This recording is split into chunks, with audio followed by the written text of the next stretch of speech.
Olá, sejam muito bem-vindos e bem-vindas ao Mineuros, o nosso podcast feito por neurologistas que não tem medo de falar com simplicidade, um bom cafezinho, um jeitinho mineiro.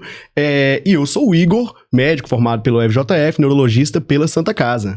Eu sou a Luísa, médica formada pela UFOP, neurologista pelo UFTM e também fiz meu fellow de epilepsia na Santa Casa de BH. Eu sou o Caio, sou médico pela UFMG, formado em neurologia pela Santa Casa, com fellow em neuroimunologia também por lá. E para você que está chegando agora, nós estamos aqui com a doutora Cíntia, especialista em cognição, e vamos aproveitar para falar algumas coisas, né? Luísa tá ali cheia de dúvidas, quer falar sobre isso também. Vamos aproveitar que a gente tem uma especialista em cognição, que é um tema muito quente. Igual o cafezinho do mineiro. Isso, as pessoas adoram saber curiosidades, tem muita informação por aí. Uhum. Então, por exemplo, vamos começar, né? Um paciente que já está com uma queixa demencial e está fazendo uso de uma medicação benzodiazepínica. Essa medicação tem algum efeito na cognição? Tem algum malefício? Ela tem que ser suspensa, né? Isso. Bom, nós temos 2 pontos aqui que avaliar, tá? Hoje nós sabemos que o benzodiazepínico está, sim, relacionado a uma piora cognitiva, tá? Não é imediata, é a longo prazo.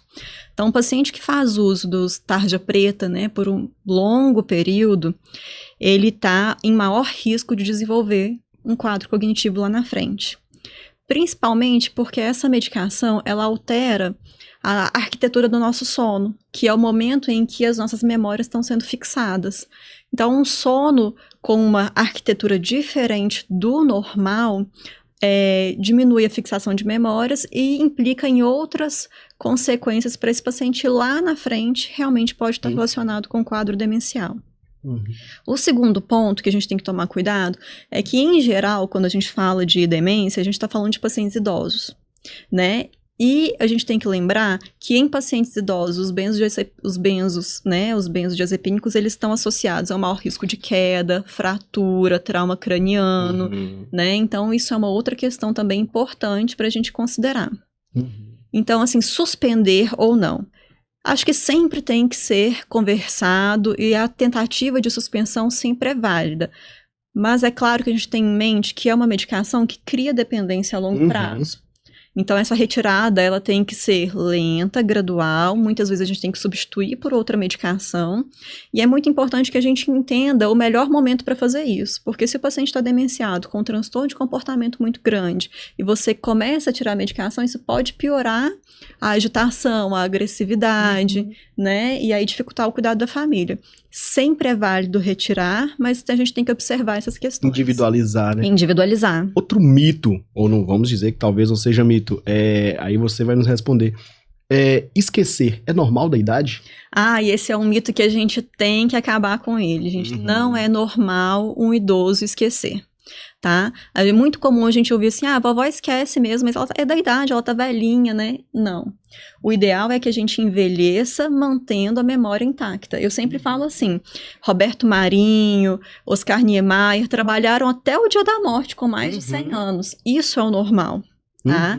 O que a gente espera no envelhecimento? Ele pode ficar um pouco mais lento, isso realmente pode acontecer, mas a memória tem que estar preservada. Exatamente. Certo. E com relação a hábitos de vida, Cíntia, assim, uso de telas excessivo, isso pode piorar, pode melhorar, pode ser um fator de risco, o que você diria?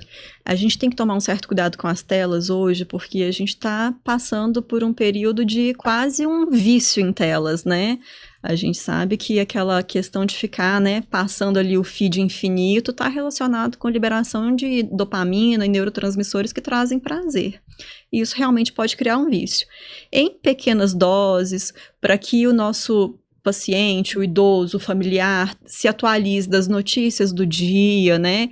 Leia alguma coisa interessante, faça um curso online, é super válido. Inclusive, eu até indico para alguns pacientes, para fazer reabilitação, que procurem cursos, até online mesmo, para poder ocupar esse tempo e trabalhar o cérebro. Mas, do outro lado, nós temos a questão do excesso das redes sociais, dos feeds infinitos, dos vídeos com conteúdo que não vão agregar. E aí a gente pode criar um aumento de ansiedade, a gente pode causar um distúrbio de sono, e isso pode aumentar a percepção dos sintomas. Então pode piorar os sintomas cognitivos que já existem. Tem até um termo que vem sendo muito utilizado, que se chama brain rot, que em português seria apodrecimento do cérebro, que seria esse declínio cognitivo causado por uso excessivo de telas. Olha então, só.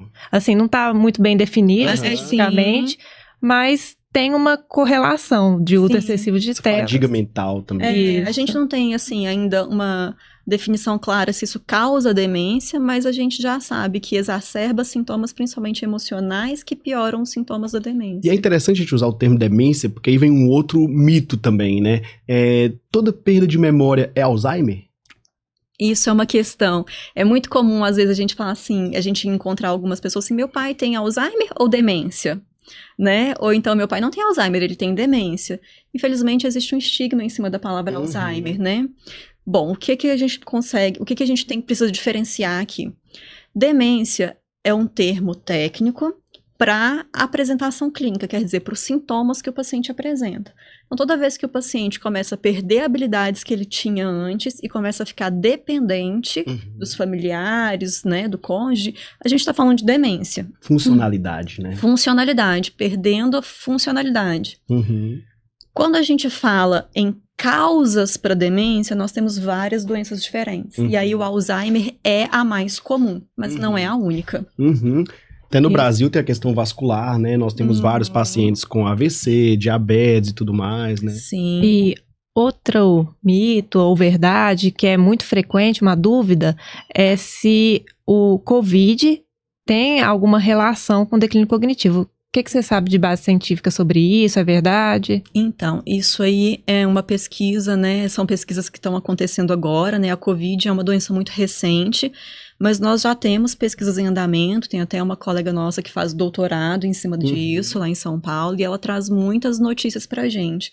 O que nós sabemos é que a COVID realmente tem um tropismo, uma preferência por células nervosas, e que pode sim acarretar algumas dificuldades, pode causar algumas dificuldades cognitivas, principalmente relacionadas à velocidade de processamento, então o paciente fica um pouco mais lentificado e um pouco mais desexecutivo, quer dizer, desorganizado, tá? Isso é a famosa névoa cerebral que vem após a COVID. Nós ainda não temos uma relação direta com a demência, tá? Mas essa névoa existe realmente e normalmente, o que se observa na maior parte dos pacientes é uma melhora após alguns meses. Entendi. Sem necessidade de intervenção medicamentosa. Sem necessidade de intervenção medicamentosa. Olha aí, viu, meus pacientes que procuram de vez em quando, falando que tá esquecendo depois do Covid. Acho que era uma queixa até que era mais frequente antes, né? Agora, o que eu vejo é o pessoal falando. Foi depois do Covid que eu fiquei assim... Ou depois do Covid que você prestou atenção, né? O que aconteceu muito na época da Covid é que os idosos ficaram presos em casa, com um contato maior com a família em algumas vezes. E aí, ou a família passou a perceber pequenos deslizes que eram tão discretos que antes passavam batido do dia a dia, ou por causa do isolamento social desenvolveram uma depressão, uma ansiedade que... Isso é, sim, fator de risco para demência. Por falar nesses possíveis vilões, Cíntia, e com relação, assim, às vitaminas, a suplementação de vitaminas, a soroterapia... Isso aí é quente, hein? Isso é uma polêmica. Preciso dar soro colorido pro vovô e pra vovó, né? Então, hoje o que nós sabemos é que realmente a deficiência de algumas vitaminas pode piorar o sintoma cognitivo. Tá? Isso realmente existe. Agora, quanto à reposição, o que é preconizado hoje, né, pela literatura séria, fontes confiáveis na neurologia, é que a gente vai repor o que está faltando, tá? A gente repõe as vitaminas que estão baixas, realmente buscando, né, uma melhora para esse paciente, mas a gente não faz excesso de vitaminas. Não repõe o que ele não precisa. Principalmente porque isso é jogar dinheiro fora. Quando você toma um excesso de vitamina, o seu organismo vai eliminar aquilo ali. Então, não vai ficar. A gente vai repor o que ele está precisando. tá? Isso. Acredito que tem estudo até mostrando que a alimentação saudável tem maior benefício que a suplementação, Sim, certo? com certeza. Se você consegue manter uma alimentação balanceada, se você não tem nenhuma questão que atrapalhe a absorção dessas vitaminas, a reposição não é necessária. Tá? Então, ideal é dosar primeiro. Está abaixo, nós vamos repor. Não está abaixo, é só manter a alimentação saudável. Meu Deus, mineiro, se deixar, a prosa fica longa, né? E com a doutora Cíntia, dá vontade de a gente ficar falando. Muito obrigado pela sua presença aqui. A gente continua se vendo nos corredores e nessa cidade, nessa capital que a gente gosta muito, né? Acho que é isso. Então é isso. Foi ótimo, Cíntia. Muito obrigado. Hoje estamos brindando com água. Obrigada. Para não Muito atrapalhar obrigado. o sono, né?